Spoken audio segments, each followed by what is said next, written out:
Tigers. Please welcome Talai.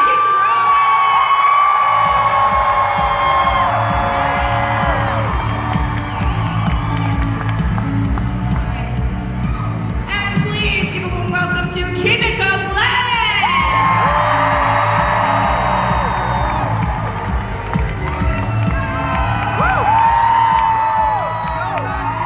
Complete with the bag and the caffeine. You guys came prepared. I feel like Killjoy needs her little cup of coffee right now. All right, and next up, please welcome Christina Olivano.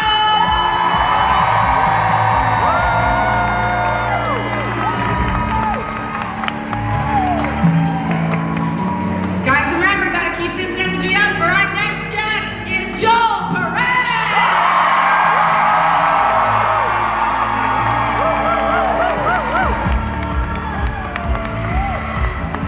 Next up, we have the musical mastermind himself, Sam Howe.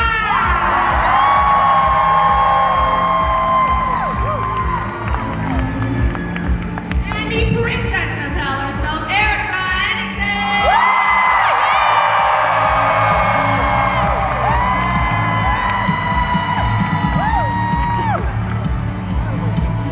And last but not least, please give a warm welcome to Brandon Rogers.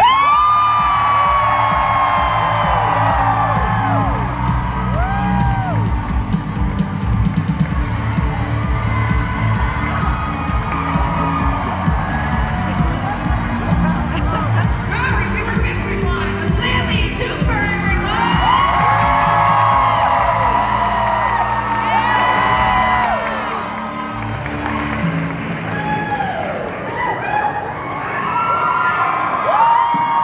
Is everyone settled in?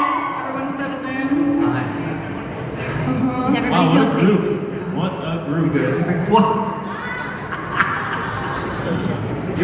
Amir and Brandon, are you guys gonna be okay? Is this enough distance between you guys? I hear there's It's okay. never enough. I don't know about him, but I'm gonna be professional. Are you? Well, we've got some room in between you guys, so no brawling on the stage, please. Thank We're you. gonna have to put them in their get-along shirt. Welcome, everybody. Who's excited? We want to thank you so much for the support on Hazbin Hotel Season 2 and express our own love for what Season 2 has meant to us and all the work that went into it. So, what did you guys think of Season 2?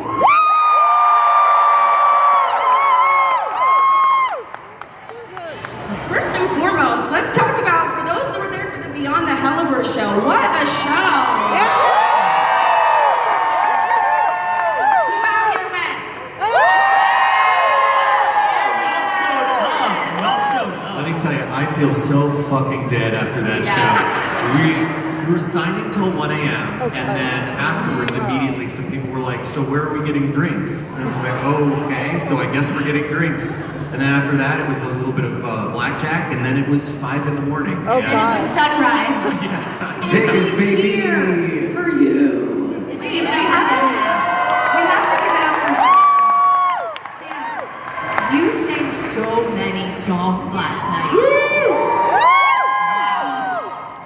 I particularly loved your Loser Baby. Oh, thank you. Yeah. We had seriously, we had so much fun, and these guys were so incredible. I mean, unbelievable. Truly, like I get wowed by your talent all the time on the show, and then every time I get to see you guys perform live up close, I'm like, oh my god, it's so lucky that I get to work with this cast of like genius, brilliant, generational talent.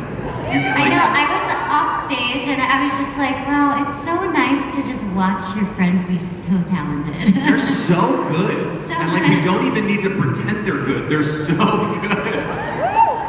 What a joy. Well, as you guys, we're so thankful that you guys got up again and are here for the panel. And shout out to all the people out here that are in full face paint and horns. I know that was rough. We love our cosplayers. Thank you guys for being here. Is it different getting to perform these songs live? Like, what is that experience like? Would that be on So different, so Yeah. different. I mean, a big thing is when we're recording them, you know, we take it bite-sized chunk by bite-sized chunk, and especially, I remember when I sang, You can do this. Poison? Poison. We're so You play Angel. You know that one. You know that one.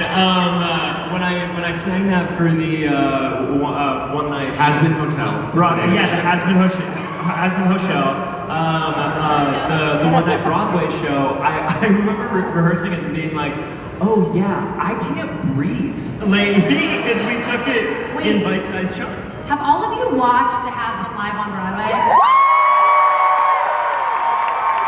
Highly recommend. It's on Amazon Prime. You can watch it. It's fucking, everybody is a star. And we sang a couple of the songs from season 1 and season 2 live. If you haven't seen it, watch it tonight. But yeah, Sam and Andrew write really hard songs and you can't always breathe in them. Yeah, it's also we know you're going to be in a vocal booth. We're not writing for stage, so we're not having to deal with things like, you know, lungs. And biological, you know, limitations of the human body. So we're able to just like make lines really, really, really, really long with no breaks, which is great for animation and really, really horrible for live performance. And you need to like really figure out like, okay, now I need to insert breaths into this song that does not normally have a breath here or here or here. And it's sort of like retooling them for live is also just about like breath beyond just, oh, how do we make the instrumentation work live? It's mainly breathing. That's the main thing, the first thing But we you think know, about. you guys make it easy because in the moment where like we have to take a break and take a breath and maybe skip a word, it's like y'all, this is like, yeah, you know every fucking word. I'm like, they got it. Let me take a breather. Like they got it. What is the trick that we always do if it's like we can't sing it? We go, and now. Just know when we do that, we want to hear you, but we also just need to breathe. Isn't it so exciting though when you're seeing it live and they sound like better, if not like it's absolutely astounding how amazing you guys sound live as well. It's such a treat to be able to hear it and repeat it on the track, but to get to experience that. Did you guys enjoy it? Sorry, I have a question. Nikki, who are you supposed to be? You were born in your mother's ass, Amir, and she knows it. You know, I have a very important question to settle here right now, actually.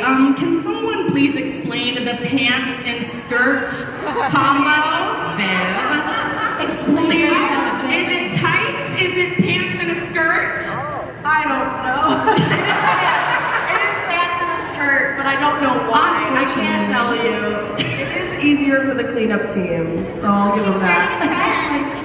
It's over animation, like 5 seconds. Body parts, when they are separated by something, it makes it easier for cleanup. So that's why a lot of my characters will have accessories of kind. Angel has a choker. It allows for like, you can do a lot with the body and then you can kind of like clean up under the head, so it allows the head to change a little bit more. It's just like tricks like that. So sometimes when a character has like an outfit that closes at a certain point, so hers it's like there's a line for the skirt and then the pants come out of it. So it just is a convenience thing, but it's not very practical. So when you guys like start dressing in the outfits, I'm like, oh yeah, that's stupid. Wait. I don't know, she still looks good. I mean, I think she No, looks it's called fancy. Yeah, Mickey, you look so stupid right now. That's what I mean. I'm like, I'm not. There are people on the show who are more fashionable than me and more practical than me, so I let them handle outfit stuff because when they don't, things like that happen. Wait, is there like a design, a character design of their wardrobe where you're like, fuck, I shouldn't have chosen that and now we're stuck with it because it's really hard? Oh, I feel like yes. I'm ill prepared to think of it at the moment, but like I think there are always things like if a character design changes drastically, or not actually no, more likely when it changes subtly. That's me going, I didn't like the old one, so we're updating it now. When it changes drastically, it might be more like, oh no, let's try a new outfit for this character because this character with, like we're doing more with Angel. Angel's gonna have more outfits and stuff. We do it with Velvet is every episode, like multiple times an episode. So I don't do any of Velvet. Velvet is all Sam Miller because she loves Velvet and she's much more fashionable than me, so I let her handle Velvet fully because I'm like, I can't. I would ruin this character if I designed something. I designed the initial, and that's kind of it. And then it kind of just, I don't know, but it's fun. And you guys try all the outfits, and now we have to think about that. That's the thing, we never thought about that in the beginning, and now you guys cosplay like almost every version of a character, so now we're like, oh, what would be cool to see? Like, oh, people are gonna dress up like this. Let's give them a new outfit. I remember at one of our very first conventions, someone asked you, what do you want to see cosplayed? And you said, I'd love to see Vox. And I went, I don't see that happening. I just meant, I don't see how that's possible. There's no like, one so way hard. to do Vox. Yeah, Like, and now, I've seen humanized Vox, I've seen people do the whole TV head, I've seen people do the TV head that has animations on it. Like, I'm like, I love, it's a challenge. I'm like, how the fuck do you do that character? You figured it out. Hands up. How many boxes you got? How many are here? there's a few, that's cute, that's cute. That's so perfect because you're right. Even the most minor characters that don't have names yet, we see cosplays of everything. It's just such a rich world that we've been given. But we do have a special treat in regards to that. A little presentation to give some. We know how much you guys love when they get canonical names for random background characters. Give him 1 second representation here. All right. A little name that character. First up we have 3, 2, 1, maybe. Oh my gosh, I have the clicker. It's in my pocket. Hold on. Pause for dramatic effect. By the way, these are characters that you guys wanted the names for. So I didn't choose them. These are ones we were asked to name. All right, we got this guy. Oh, Mike the Mike guy. Wow. All right, we got what's his name? Fletching slug guy. What's it gonna be? I love him. He's in the season 1 playbill, so He's I'm in surprised Touch that My Parts. he had a name for Touch My Let's Parts. search my gears. Okay. Oh my god. I have an idea of you guys come to me with what her name is. Let's see if it's happening. Okay. 3, 2, 1.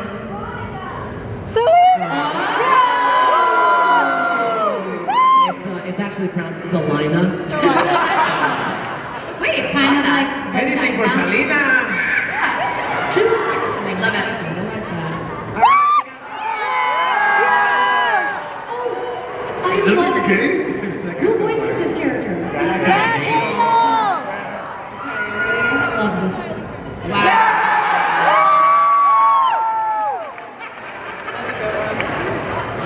I think that's good. I think we got. Oh no, we got me sanctified.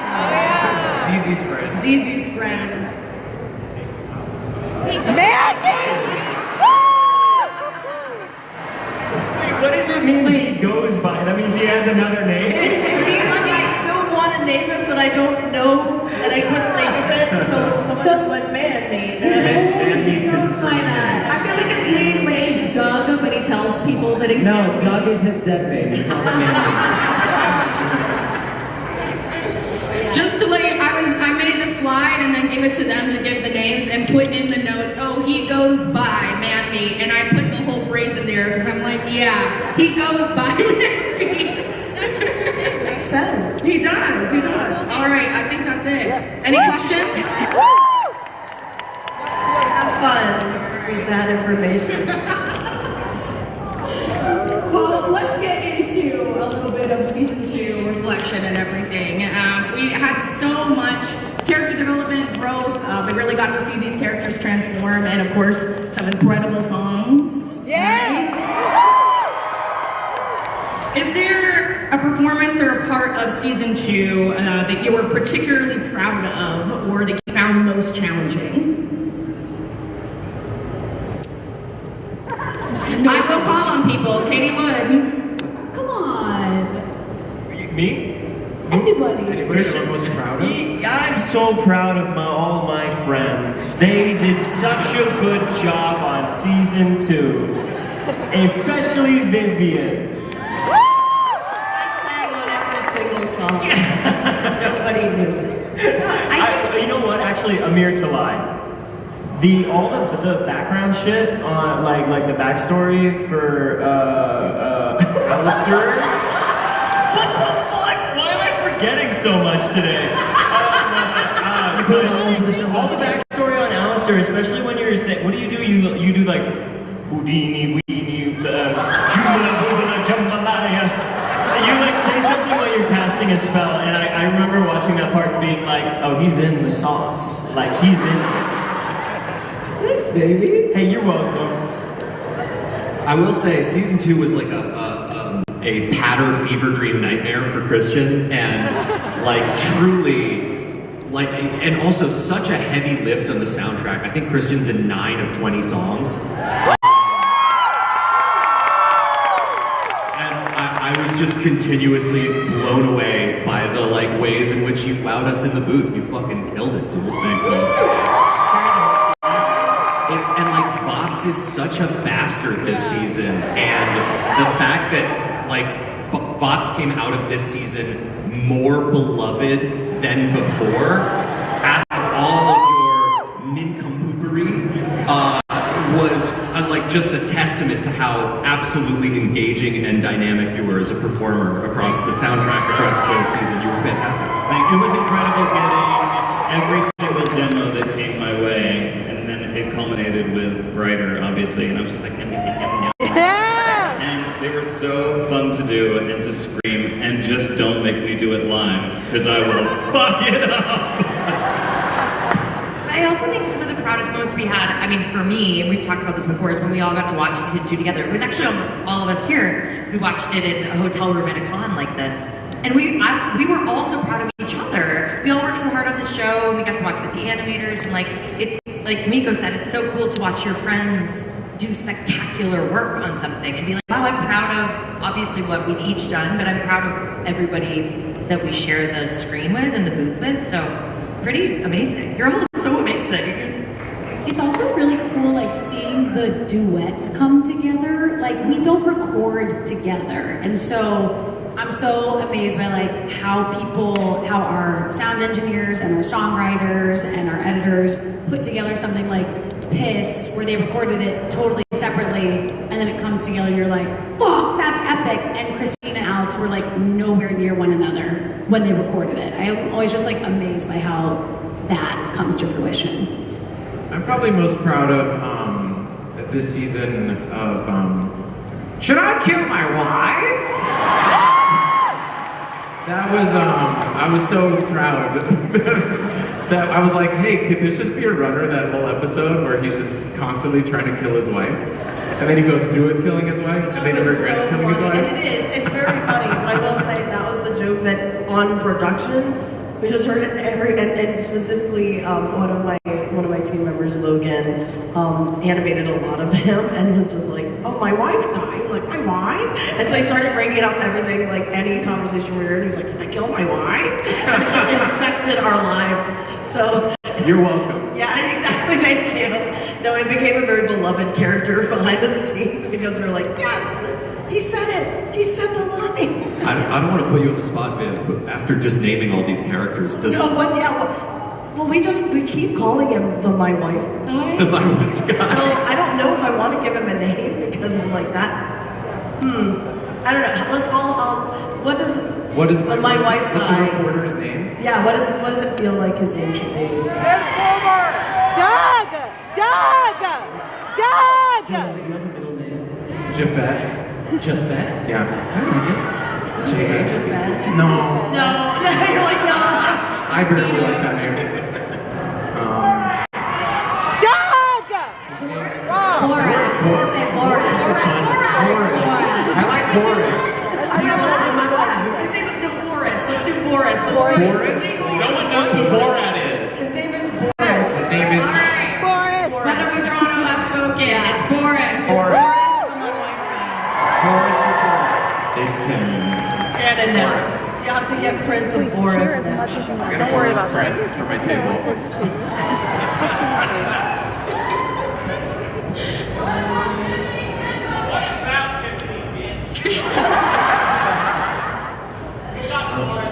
We already have Bethany Ghost.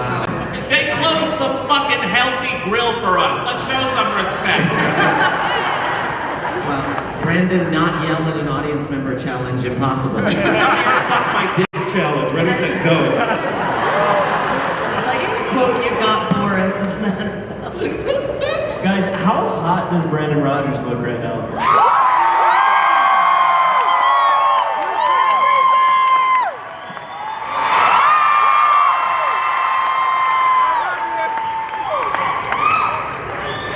I compliment it every time I see it, but the necklace. My friend made this. It's a little gummy bear being crucified. You know why he wears the necklace? It's so that when they animate his face, it's like easier to like, change this. Was that? I couldn't hear all of that, but he can go fuck himself. No, I wear the necklace so Amir will stay away from me. I can't understand your accent, I'm sorry. Okay, so I got the You My Wife. Are there any other like vocal stems or lines from the show you find yourself saying in daily life? Can't tell you how many times I'm like another, you know. Any others from the show that you just find saying in the grocery line? I'm from fucking Florida! I gotta give Lily her flowers because most of the vocal stems I have come from Velvet. I was gonna say, oh, well, in season 1 there was You Got Me Twisted, of course. But in season 2, is Fox an asshole? He's been a cunt! Like that. He's been a cunt. It's so... Mine is just when I'm pissed at somebody, I go, asshole! And for our villains, you guys really got to step in, especially the V's, got to step into, you know, their kind of full power this last season. Is that performance inspired by any particular media or previous roles that you've done before? Well, I am a Slytherin at heart, so I think it really just came from my deep soul, deep inside, you know? Just wanting to be the villain. I channel a lot of like Ursula. Yeah. I channel a lot of Jafar. You know, they're drag queens, you know, so I channel evil drag queens with Valentine. So you just serve cunt? Is that just... I serve cunt, honey. On a silver platter, darling. As a lot of people say when they come up to my table, oh, that's just your voice. So I bring my shallow acting self to every scene.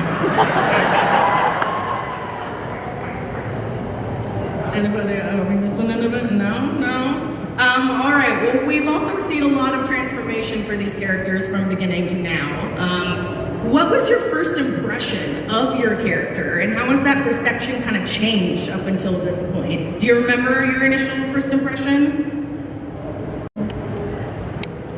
Yeah, for me, it started, honestly, I've talked with a lot of fans, and it kind of mirrors their relationship with Angel Dust. I remember, for how funny and irreverent he was, but from like a character standpoint of like interacting with other characters, I was like, why is he holding back? Like, what's he, you know, why are we not able to get at something more deep? And the wonderful thing about season 1 is that when we recorded that, it was just sequential, you know, first episode to second episode to third episode. So I didn't really know Angel's full arc in that season. And so I was just like, I was almost like a little agitated with him. I'm like, when are we gonna get to the meat, Angel? Come on. And then we got to episode 4 and I was like, gulp. Right. So I feel like I mirrored like a lot of the fans' interpretation or understanding of him like throughout that season as well, and it was just, I don't know, it's very fun, and I think it also helps like maintain spontaneity in the acting throughout the season, not knowing what the full arc is going to be, because as we get the script, you know, that's the first that we're learning about things that are going to happen. I also think what's nice is like you know, we're getting to know these characters better every episode we record as we progress through these seasons, and so we're learning about them as much as you guys are watching it. And I feel like that's what I loved about season 2 as well, is I feel like everybody was lived in with their characters because we get to know more about them. And I think like my perception of Cherry continues to change as she changes with the show. And Erica talks about it all the time, like the arc of these characters, we're really following them for a while, and so we can't know all the answers right now. Then the show would be over. So we want to continue like finding that. So I kind of love excavating that as we get new episodes and we go through new, you know, stuff happening. I feel like, to piggyback off Christina, I feel like the thing that I'm learning with the character is what I myself as Erica needs to learn, which is like, I'm not gonna be perfect all the time, I'm gonna make some questionable choices. And I always think like, when you care about a character, you want them to do everything right and you want them to nail it on the first try. And that's how I feel sometimes as an actor. I'm like, I want to get it right. I want to do it right the first time. And like Charlie has kind of taught me, like, you got to have patience. You kind of have to like wade through the muck and the shit of making bad choices and mistakes to get to the other side. So that's something I'm learning about her, because I didn't really know that about her when I started playing her. I was like, everything she does is positive and with best interest, and that may be true, but sometimes those interests are at the expense of other people. And like learning that has been something that I've loved with playing Charlie, and like continuing to have grace for her and be like, let her cook. Woo! Let her cook.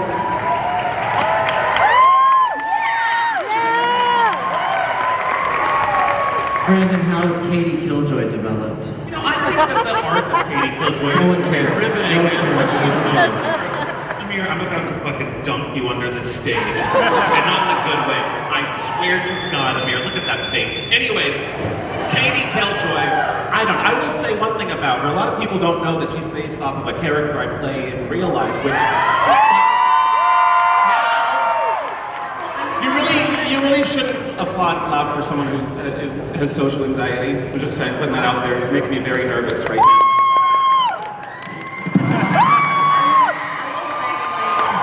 No, seriously, shut up. Katie Killjoy is, whenever I play Bryce now, people think I'm ripping off of Hazbin. And there's a special ring in hell reserved for those fuckers. What do I like? I don't know, she's got great tits. I think they've gotten bigger in season 2, and in season 3 they better be cumbersome. You keep making them bigger. Just take the model shades. I didn't hear that. You didn't hear that. In season 4, end with Katie just like falling over because her tits have gotten so big at like the very end. Just like, She just tips over. If we can have a song called Piss, I want a song called Tits.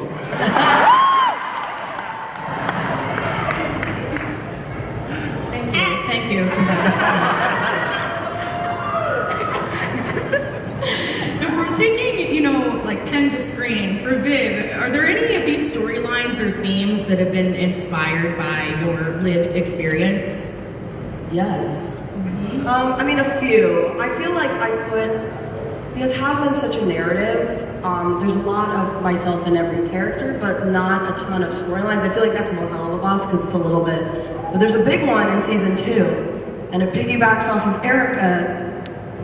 Charlie's arc in season 2, which I kind of want to speak to, because it was crazy to me. It was a perception thing, because, so I'm a creator online. I've been online for a very long time. I've had the female showrunner experience on the internet, and a lot of that involves saying things and being perceived a certain way, and having people put words in your mouth, spin what you say, make shit up about you. And then me as a person, I'm very like, that's not what I said. Like, let me clarify. If I clarify, they'll understand. If I have a conversation with someone, they'll get it. If I engage, maybe they'll understand me. I'm saying all this with a face because that never happens. That's not how the internet works. And I think to me, I was like, I want to put this into Charlie because it's an experience that I feel, and it's a failing in my part, because I think it's a flaw. Like, I think I've learned, I'm still learning, because I still do that, because that's just how I am. But like I've learned over the course of my life, like when you're at a certain place, like and people are putting words in your mouth and they're saying things about you that aren't true, and everything in you just wants to be like, that's not true. Like I just if I talk about it, like if I explain it, like they'll get it, like they'll understand me, whatever. Like it is a part of you, especially as a creator, especially as somebody with a platform. You just want to feel understood. You just want to feel like not, you know, a perception of you that doesn't, or that you don't think exists, or you're like, no, that's not what I meant, or like whatever. And it's a very real feeling, and a lot of people feel it. But I think I found that if you haven't gone through it, it's maybe harder to empathize with. And it almost opened my eyes because I thought it was clear. I was like, Charlie's like she has a perception of her dream and it's getting spun. And she's like, no, like, okay, if I go on the news, they can't spin it, they can't edit it, like, you know, it's just my words, and then it happens again. And I saw a lot of people going, oh, she's stupid. She's really stupid. Like, does she not see that they're the villains? And I'm like, she wants to believe that she can clarify herself. It's like an innate feeling, and that's what these play on. That's literally what they prey on. That's what social media preys on. And so to me, I was like, it's a very real story to me. And again, seeing people be like, I don't get this. This is bad writing. I was like, I lived this. So to me, I was like, I guess my life is bad writing. That's my next t-shirt, actually. My life is bad writing? Yeah, and to be fair, like, I get it. Like, to be fair, I understand. Because if you haven't been in this place of having people say, and I think people do it, and you know, imagine you're in a friend group, and it's like you say something to someone, and then you hear someone come back and, hey, you said this about me, and I'm like, no, I didn't, I said this. Like, oh no, you know, it sucks. Like, it's a feeling that I feel like a lot of people feel, but on the grand scale of like the internet or whatever, or the news or whatever, I think that not everybody's felt that, and I think in that way, people can't relate, and therefore, it seems like and it is a character flaw. Again, I don't think it's like, and all my friends, they're the baddies. They're going, don't engage, don't fucking do it, stop, like don't do it. And so to me, it was like that was what I was putting it in because I was like roasting myself. I was like, I do this, I've lived this. Charlie is me. But it was very funny to see, and I do think people need to have a little bit more empathy for like understanding the reasons why, like the feelings of like, this is my dream and I care about it and it's being spun and that's not what I said, that's not what I meant. You edited it and you made things up and it's like a feeling, like, but like the ultimate culmination is that she listens to bagging, gets over it, and so that was the growth. So, and to me, that's what I'm still learning. I'm like, I'll be like, I really wanted to say this, or I really wanted to clarify this thing because it's not, and then, you know, my friends are like, don't fucking, and then there's amazing, glorious people like Christian who don't have social media and you don't have to deal with this at all. But it's like, it's great. I really envy you because, yeah, I think I'm working towards it. I'm like slowly easing off because social media can be genuine advice for everyone. Social media isn't real and people are not real. Like they are, you know, take care of your mental health is what I'm saying.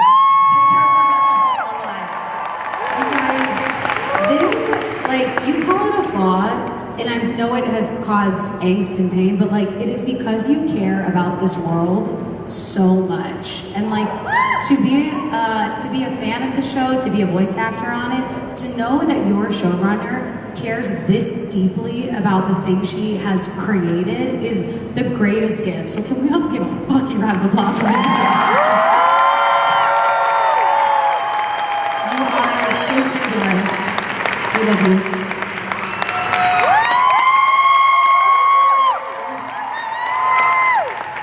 All of our lives have changed because of you, and all of their lives have changed.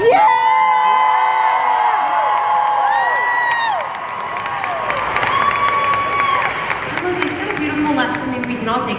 The internet is powerful, meaning this is powerful too. We're all on it. So like, you know, stand up for people, engage positively on the internet if you're going to engage. And that doesn't mean not having an opinion, but look at how many of you there are, and we're all full of life and and goodness in here. So let's This is the maybe beautiful we thing. spread that a little bit more. The positivity that that's why I do conventions. Honestly, one of the reasons that because I know not every creator does conventions. It's mostly a cast and artist thing. And to me, I love doing them because it genuinely is the reminder of how much people love it. And I need that reminder a good bit because, we're head desk. Production is hard. There's stresses on the production. It's a hard show to make. And so it's, and then the internet, which I'm trying to ease off of, but the internet can be negative, it can remind you, make you think of things that don't matter. But you're like, shit, that matters, and so this is what matters. And I love being here with you guys for that reason.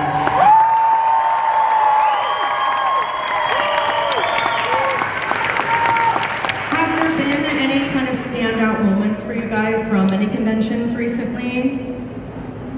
Honestly, just now. This was really special just to hear Viv talk about the show and what it means to her. Sorry, go. I had actually, I'll just bring up one that happened last night, which is I had someone who came up to me who mentioned their father recently passed away, and that a song that was giving them a lot of comfort in that time was a song from Hell's Boss Club, You Will Be Okay. And that was, I found it very touching.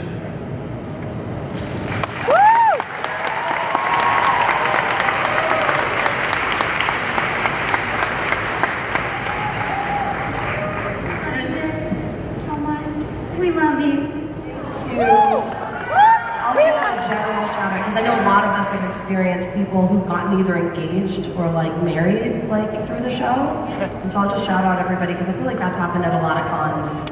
Someone will be like, we just got married in cosplay, and I'm like, that's the coolest thing. You chose my characters to represent this huge point in your life, and that's, I don't know, it's an honor. I can't believe people like the show that much, so I hope you keep liking it.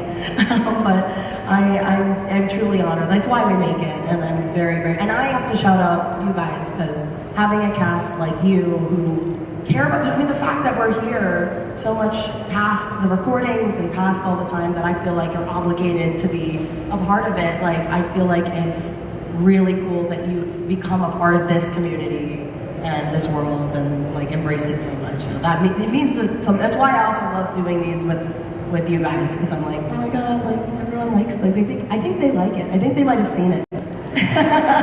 You might know the characters' names. It's so cool. It means a lot to me how much you guys care about the show. And watching it with you is like when we got to watch season 2 in the hotel rooms.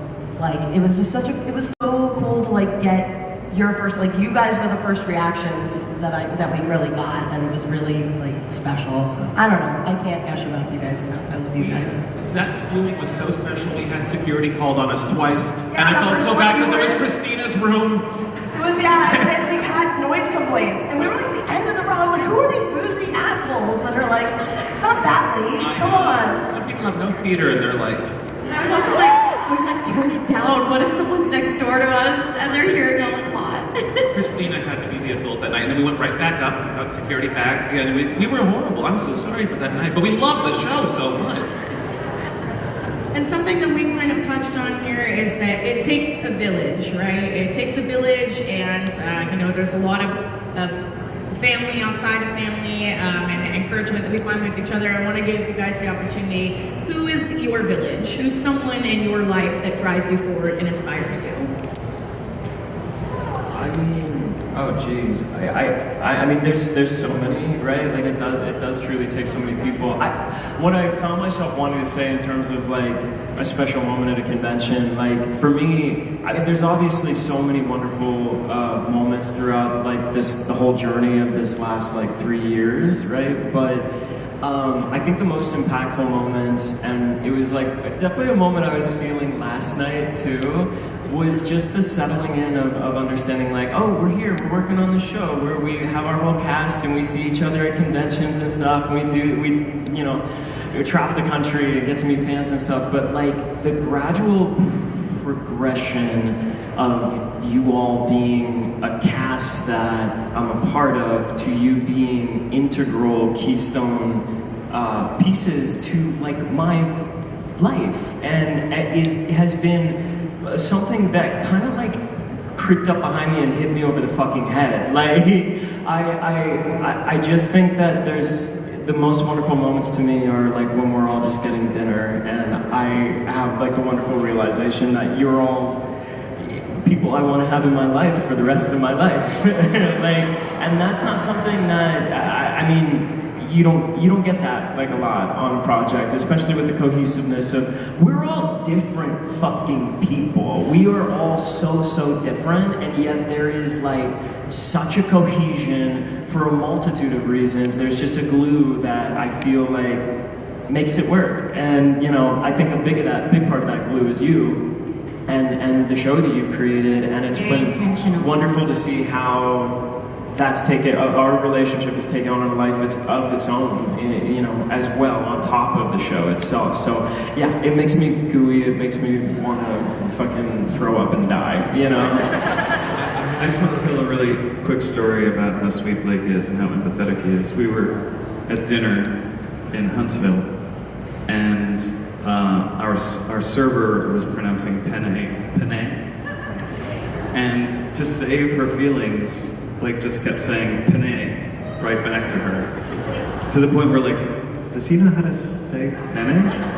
I didn't want to be that asshole.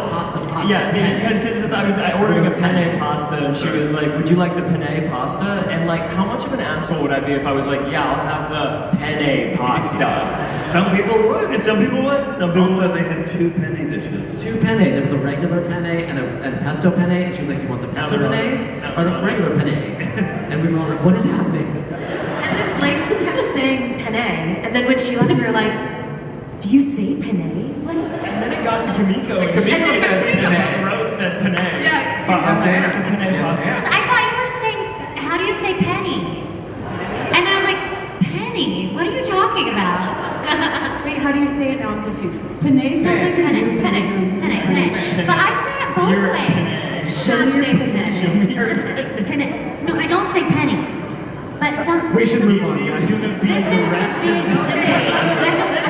15 more minutes of Bennett. There's pasta being served. I think Christian's point was we had a really nice dinner and let's go. And you have a sweetheart. What ending? I think you're clarifying that it was the pasta penne and not the other penne. Well, it's just too simple. It's a weird fucking thing to talk about. You were wrapped up on the pasta. Thank you. Can I talk about my village? Yes, I talked about this a little bit last night, but if you want to know like what really moves me and what really keeps me going, most of you know this. I've been doing this fundraiser for the past few years for abortion fund in Texas called the Lilith Fund. And one of the little sayings in our corner of the internet is have fun and do good. And I think that's what this show does. I think that's what this show does, and I'm really moved by all the people who participate in the fundraiser. We were trying to raise 65 grand in 3 months. We reached it in 6 weeks because y'all committed to having fun and doing good. And the number of people who come to my table and tell me that abortion rights have affected them, whether it was the right to have an abortion or to not have an abortion. And so that's a very, very meaningful part of this entire process for me.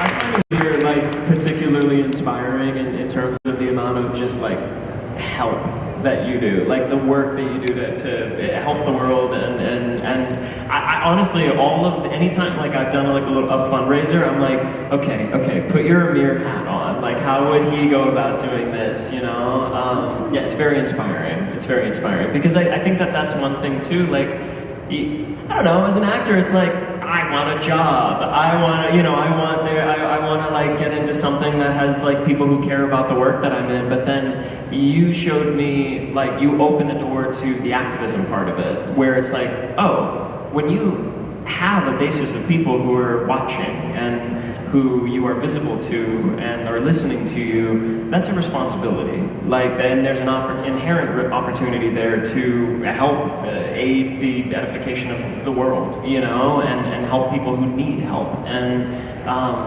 yeah, I find you very inspiring, and I love you. And thank you for being a good role model.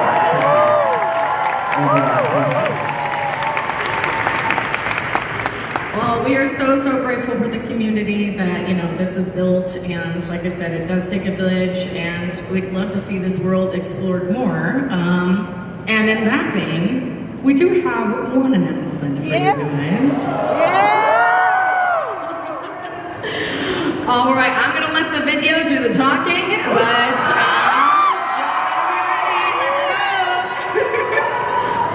Have an announcement to make.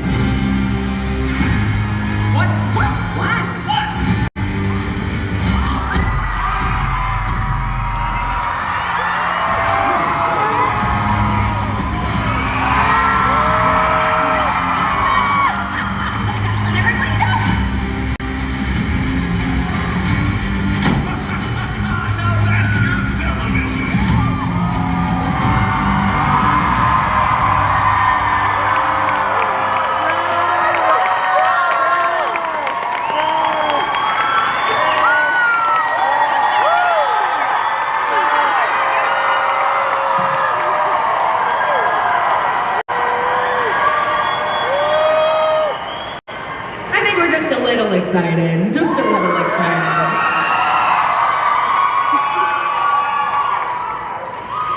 Then what does it mean to you to be able to finish telling the story in full? It's the best feeling in the world. Because, so with Hell of a Boss, it's a little different. So that one, like, I got the twist of greenlit, so that one's getting an ending. I was like, yay, we're gonna tell a story. But this one, I mean, like, I've had this story in my head for so long, and there was a little more like, it has to earn it has to get there, and I'm so fucking excited. And season 5, obviously, you guys don't know because you haven't seen season 3 or 4, but we're in the works with those already. And 5, like, just based on what we're making right now and what the plans are, I'm like, I don't know, I'm so excited for it. Like, it's some of my favorite, like, stuff, and, like, obviously, I think the scariest part of it, though, is ending a show. Like, I've never officially, because Helva hasn't gotten there either, I've never ended a story, so I am also scared. There is, like, something about seeing final season that I'm like, but, like, I'm so ready. Like, I think it's gonna be so worth it. The plans that we have as writers are, like, we're, like, so excited to get there, and, like, the fact that now it's gonna happen is, like, the best feeling in the world, and I can't wait.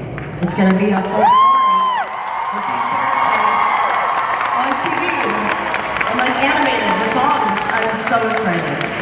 To be fair, you don't have to end it. You know, there's prequels and spin-offs. Yeah, no, that's it. One thing I will say is that the Hellverse has become so rich. Like, between the two shows, it's become so rich that, like, we could. There might be a world there's spin-off. Like, there's so much that can be done. But this narrative that I pitched to A24 and Amazon greenlit, this narrative will get a conclusion, and the conclusion that I've wanted to tell, with, like, characters that you haven't even met yet, and, like, characters that I've been excited for years, and, like songs and thematic moments that I've been excited for years, and a lot of that will also be in season 3. But, like, I don't know, I'm so excited. I don't know, I'm still geeking out over it because we've been in sort of season 5 mode. Like, we're like, oh, we could do this, and, like, we could do that, and, like, oh gosh, like, we really want to do it. Like, I hope. And so now that it's real, and, like, we can start figuring out when that can start, like, it's the coolest feeling. So yeah, you guys are in for a treat. Thank you so much for helping us get here. Because, like, by the way, like, you haven't even seen season 3, and now it's already greenlit through season 5. Like, that's also thanks to you guys. Like, your support of the first 2 seasons. And yes, and by the way, like, yeah, you're getting this news now. It's gonna be a while before you see this. So, bear in mind, animation takes a long time. Thank you. And so, but the fact that it's like gonna happen and like we're gonna get to work on it pretty sooner than you think. And the only thing that makes me sad is it's gonna be like some of the last like recording sessions, which that makes me really sad. I'm not gonna think about that right now, but I don't know. Like again, the finalness is as scary as it is exciting. But every story has to come to an end, and I'm very I don't know. This journey is gonna be so worth it. So I'm very excited. And final question for our cast here. Without spoilers, obviously, what is a piece of advice that you would give your character heading into this next saga? He doesn't have a body anymore. That's not advice, it's just, dry it up or find someone else. Don't grow up, you guys. Brandon, don't you have like some conjoined twins to abuse or something? You know what? I'm proud of my conjoined twins. You are always such a piece of shit to me, Amir. You know what it is? It's that honestly, like everything has to be about you, Brandon. No. So I'm not in the panel. You're on two Let's go shows. start another fucking fundraiser, asshole. No, I saved the baby. How much did you? Or actually, I did it.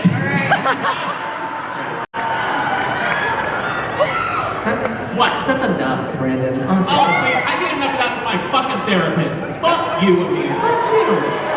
Fuck you. I'm serious. I'm tired of it. Twice your size. Kiss already! Already! Why don't you guys? Serious. Why don't you guys hug? It's enough, Brandon. Amir. Kiss, kiss, kiss, kiss, kiss, kiss, kiss, kiss, kiss, kiss, kiss.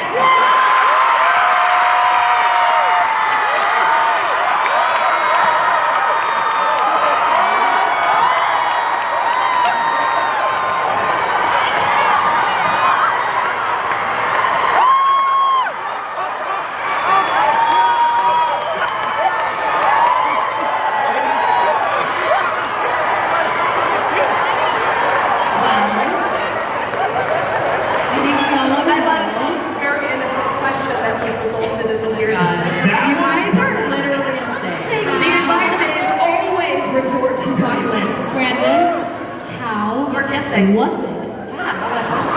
Whatever that was, it happened without consent. Wow. Well, on that note.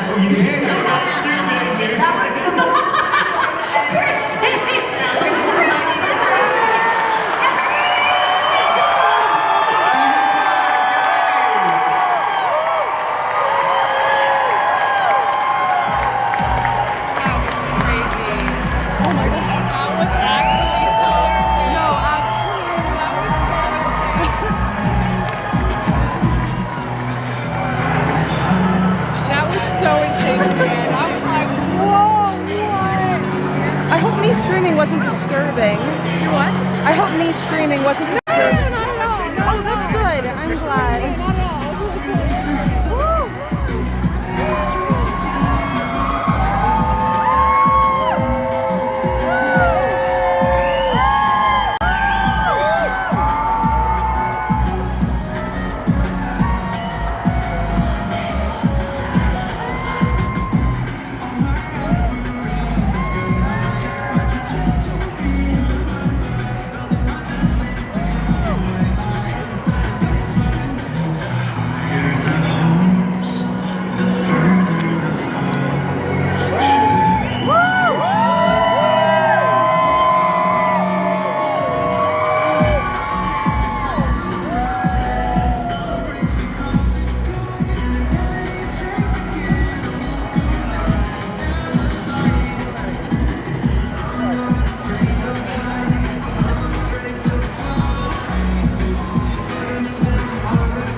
Thank you.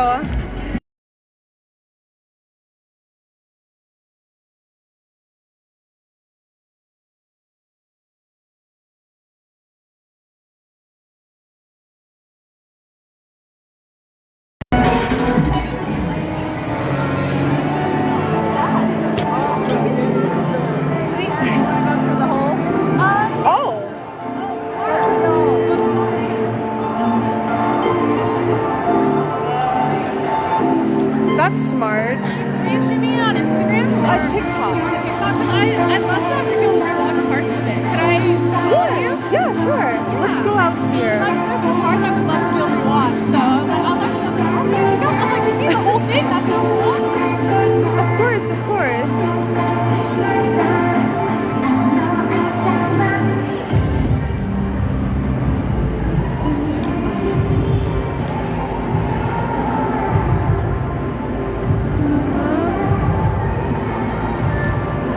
Thank you everyone so much for watching.